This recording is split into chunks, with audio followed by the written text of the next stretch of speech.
Broadcasting live from the Business RadioX studios in Dayton, Ohio, it's time for Dayton Business Radio.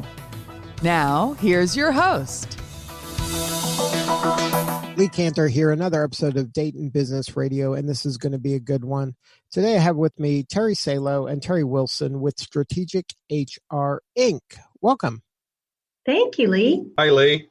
Before we get too far into things, Terry, and it's dealer's choice, which Terry wants to answer this, tell us about Strategic HR Inc. How are you serving folks? Terry, I'll take it. We are an outsourced human resources management firm working with organizations with lean HR or no HR departments. We help our clients by delivering HR solutions and also recruiting great talent. We save our clients time by tackling their HR challenges, allowing them to focus on what they do best. Now, Terry Salo, you've been with the firm a while. Tell us about how you got there and kind of a little backstory. Oh, sure. Thank you. Well, I've been with Strategic HR 2 years, and, I moved to the Dayton area just a few years ago and was looking for a firm to join that, just provided excellent service. Strategic HR, we've been in business for 25 years, so have a very strong business foundation. About 90% of our clients come through referrals, so, just got a great reputation in the community. And, I've had about 25 years in HR myself, predominantly working, in a corporate role and in a large business environment. But I switched to consulting because, I do find that there's a real need for expertise, especially for organizations that are like small to medium size, where perhaps they don't need somebody full time, but they still need that expertise or they need that extra pair of hands. And I found that Strategic HR, delivered that. They certainly have a great following, and we've got a great team of professionals, both as consultants and recruiting experts that, we're kind of a one-stop shop. Anything and everything HR, we've got the expertise. And I personally just enjoy having the camaraderie and the team, behind me. All of us, while we might be the primary consultant at a client site, we have a whole team of colleagues that we can draw experience from, and we help each other out in that way. So I just think it's a great model, and it's a great organization to be part of. What is the pain they're having where they go, you know what, it's time to call the Strategic HR folks? That's a great question, and we do get that a lot. So, when should we consider, bringing somebody on? And what we tend to say, certainly size has a component. The larger you get as an organization, there's a lot more legal compliance issues and just a lot more, people issues to deal with. So as you grow as an organization, that sometimes can be an indicator. Other times is, usually HR is being done by somebody as a second hat. It's the controller or the office manager or a CFO. And when they're having to spend more time on HR-related issues and people issues that aren't really in their wheelhouse, that usually can also be an indication that, we need to bring in an expert. And then the third thing really is just growth. As companies grow, as they are expanding in different locations or getting into different types of, let's say, fields where now they need to bring on different type of talent, they need to develop their talent. They might have a strong business model, but as they start to grow and to get in different industries, they may say, I need to bring in someone who can really help me not just grow my workforce, but help prepare them for the future and keep us on that path of success. So, there's not a one size fits all, but those tend to be the hot spots where we see clients call us that say, it's time to bring in an expert or another pair of hands to help supplement our own team. Now, are you industry agnostic or do you have specialties? It runs the gamut, Lee. Yeah. We have the consultants that we have within our firm all have a number of years each and come from all different industries.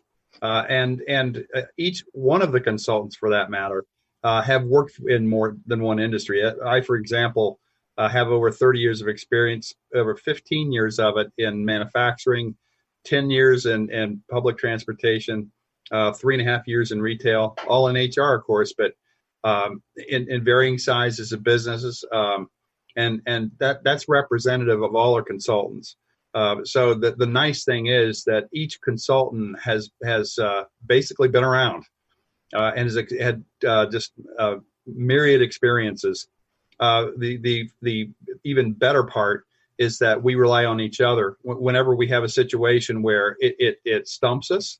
It rarely happens, but sometimes if it does, we can always turn to each other and say, "Hey, what do you think of this?" And we've generally had answers every time, and not just something to satisfy the client. We've had a lot of times where the clients were ecstatic about the answer we came up with. Mm-hmm.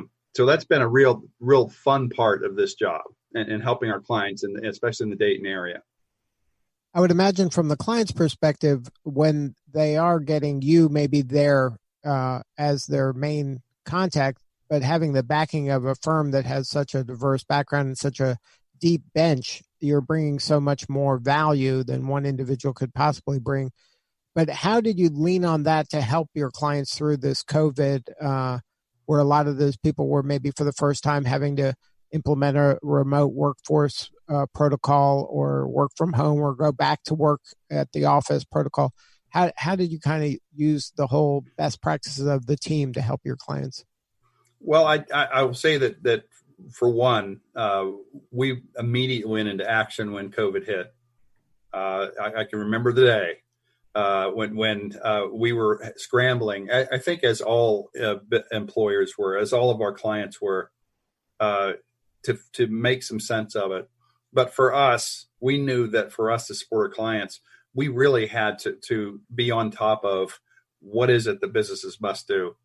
So we kind of look at it in waves. So there was a wave one, which is right at the front end of the crisis, and that's when businesses were handling the immediate needs for quarantines, the onslaught of information, the shutdowns, furloughs and leaves were being considered. The CARES Act was coming out, and it was coming out literally on a daily basis. And so for us, we collectively had to make sure that we were all staying on top of it so we could give good counsel to our clients. After we got through the onslaught in the beginning, came wave two. And that's when we were really helping businesses and employees navigate a different work environment. That is many times a remote work environment, or where people were dispersed. They weren't working next to each other anymore. They were spread out. And we also had to deal with and help our clients with managing stress and anxiety. We had to help them navigate unemployment. We had to constantly assess the business and make pivotal moves to ensure that they had some sustainability for the long term. We were helping our clients to manage through the Payroll Protection Act, small business loans. How do you help people when they're going on furlough? How do you bring them back? For many of our clients, the experience of dramatic change in their workplace, that is where they had to do things like altering their work schedules, staggering their shifts, doing remote work, and so on, was a big enough challenge. But add to that, employers who wanted to ensure that their employees were not traumatized with the changes and could deal with being on furlough or deal with their own sickness or their family sickness or not being at their place of work, which had formed such a big part of their daily life. Our clients asked for help on this because they cared about their employees. And so we were there for them the whole way. Yeah, and Lee, and just to kind of piggyback what Terry said, as a team, we also were able to collectively to draw on our own experiences and what we saw our clients dealing with, but we acted as a team to help provide resources too. So, we collectively, we had to meet on a regular basis remotely through Zoom calls. We were meeting 3 times a week just to stay abreast of all the changes, the new regulations, and we would also consolidate a lot of tools and resources so that at any given time, whether it was CDC guidance or if it was guidance on return to work, or how do you handle someone who may feel like they've been exposed, or what about an organization that needs to look at downsizing or restructuring? Instead of all of us tackling all those pieces, we put together a lot of task forces, internally to say, let's tackle these issues so that, we can draw resources quickly. And so part of that was creating toolkits, we very quickly created an employer's coronavirus free guide on our website that kind of drew upon all these resources in one spot. And that was free to anyone, who wanted to access it. So it kind of helped just be able to expedite answers if people had questions. So, those were some of the things we did as far as putting resources on our website. We developed a lot of toolkits, things like Terry had mentioned, just, what's your response if somebody should come down with symptoms or should test positive? What considerations do you need to give for furloughs or layoffs? So, a step-by-step guide that we can kind of talk, our clients through, as well as things like webinars. We hosted a regular webinars throughout the COVID crisis and an HR panel weekly to be able to just provide information, out to the community. We would partner with local attorneys to kind of present up-to-date information as things were coming out, so that, employers and our business professionals could just jump on those webinars. And then, week to week, we would, as a team, take turns hosting HR panels where, people could call in and ask a question and we'd provide guidance. So we just thought it was really important, not only to help the clients that, we were working with directly, but just to be a good steward of the business community, providing guidance and resources. And then we did have the benefit of having a deep team where we could all pick different aspects of the crisis and say, let's tackle this because it's going to come up. And by doing so, we were able to put together a lot of resources that I think even today, as consultants, we continue to pull those guides up because we're having to continuously reference them. I think that, again, it helps to show the bench strength that we have as a team. And for our Dayton clients, we're able to provide immediate answers because we really put a lot of effort in place and a lot of extra work to make sure we were abreast on the issue. Now, if dealing with COVID wasn't enough for you guys, how did you kind of then have to pivot a little bit and respond to the social unrest? I know diversity, equity, and inclusion is an important tenet for a lot of businesses, but when this was bubbling up, how were you able to kind of help them navigate those waters? Well, Lee, we've definitely seen an increase in the calls requesting information and training on these topics. And we're finding that many employers are responding to the social unrest and diversity and inclusion topics. We recently, as an example, participated in a roundtable discussion about diversity, equity, and inclusion for a Chamber of Commerce here in Ohio. We've had one-on-one discussions with business leaders and their leadership teams about the whole topic. We've seen clients who basically chose to handle this topic in different ways. We've had some clients who chose to have daily calls with their employees just to make sure that if anybody had concerns about the unrest and how it affected them or affected, working with their fellow coworkers, they would have regular meetings. We had other clients where they just wanted someone to come in and help facilitate a discussion about this topic. But it's definitely something that made it an even more interesting work environment when you have to deal with the stress of COVID combined with that was going on. I mean, diversity and inclusion are not new topics, and nor is unconscious bias. In HR, we deal with the downstream effect of that on occasion, that we have to help employees and businesses to deal with that by incorporating best practices to ensure that you have a respectful, inclusive work environment. That's what we try to do to help organizations. Are you seeing any kind of trends or anything you can project out for the rest of the year in the Dayton area? Well, I know that Terry and I both have continued to see increased need in just supporting employers who are seeing an increase of COVID in their own workplace.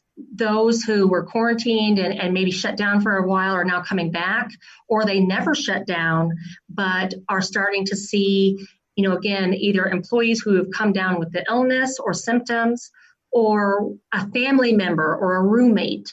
And, we still find that some of our clients that we've been working with regularly are contacting us saying, well, we have another scenario, another incident that may be a little bit different. There's a little twist to it. So I think that for the next several months, we're still going to be responding to how do we handle an employee who is exposed or feels that they, has tested positive, how to do the appropriate contact tracing in the workplace to identify who else may need to be quarantined or, be particularly cautious with health screening, and what the ramifications are to, do you shut the workplace down? Do you increase some of the, return to work guidelines? I think that is not going to go away anytime soon. And we're going to continue to be, having to respond to those kind of issues. we also see some of our clients, Terry and I both been talking about, we have a client in Dayton who asked us, they felt that they returned to work, they followed all the Governor DeWine's guidelines, but they wanted another person just to kind of do a walkthrough. Are we doing everything we should be? So, that's just kind of taking a much more proactive view. And then other clients who maybe initially just, let employees kind of self-certify that they were okay to return to work. Now we're taking a lot more aggressive stance to say, no, we want to go ahead and contract with somebody to do baking or take advantage of some of the technology that's out there. There are cell phone platforms and other kind of virtual tools that employees can kind of go through the self-assessment on their own, and the HR department or the corporate office gets a report. So investing in those kind of tools that you would have never thought of 6 months ago. So those are just two trends that come to mind. Gary, anything else to add on that front? There's just a lot of pain that we've seen our business managers have experienced because of this, even when they remained at work, whether it was manufacturing, whether it was healthcare, whether it was a business that did software development, whatever it was, there was so much that a manager and the management teams of these businesses had to do to rethink, how do we do business, satisfy our customer, and keep our employees safe, all in the midst of all this that's going on. And many times they had to restructure the floor plan. They had to decide now, where are people going to work, and we can't work like we used to. Many businesses have changed, and the feeling that Terry and I have had is that we've seen some businesses that feel like they may not go back to the way things used to be, because they're now finding there's actually some perhaps efficiencies, there's advantages. They didn't realize how well people could work in the way that they're working now. So we think that there's some businesses that may say, you know what, if we have a certain segment of our workforce that works remotely, maybe we'll keep it going that way. But the whole experience of dealing with that for the first time, I tell you, it was tough enough to try to keep the doors of the business open. But when you have to completely reorganize, restructure how you do business, it's like trying to change the tires on a moving car. So that's the kind of environment that we had to help our clients with. And some of that was working with business leaders to say, let's break it down. We'll get through this. And that's one of the advantages of working with a firm like yours, that you have that expertise. You're not having to bring people up to speed from ground zero. These are people that can just jump in and work with that moving vehicle. They don't have to be educated about a lot of things. They've already seen a lot of things. That's right. And we kind of identified, I would say even probably about 4 to 6 weeks ago, as a team, and because some of the issues that we were seeing also with some of our clients is, what are we going to do post-COVID? Once the crisis has kind of settled down, people are back to work, we're getting more back to work. What are some things that we need to start looking at so that we're not caught off guard? So kind of reevaluating, with some of our managers, what were the priorities and how do we reprioritize? How do we rethink what our future is going to be the next 6 to 8 months? And it may be that it's completely changing the strategy. It may be, we've got suppliers and customers that have changed. So we've tried to also be kind of thought leaders, and we need to think past the immediate and also foresee what are some challenges that, might come about that we can start preparing for now. And so we've done a little bit of work with our clients, in doing just that, because they too have realized, we've got to think longer than just what's happening through the end of the summer. If somebody wanted to have a more substantive conversation with you or somebody on your team, what's the website? Yeah, that'd be great. Well, we are on the web. It's www.strategichrInc.com. We also can follow us on social media as well. We have a Facebook page and a LinkedIn profile. And so any one of those avenues would work. Good stuff. Thank you so much for sharing your story today. Thank you, Lee. This was great. We appreciate it. All right, this is Lee Cantor. We'll see you all next time on Dayton Business Radio.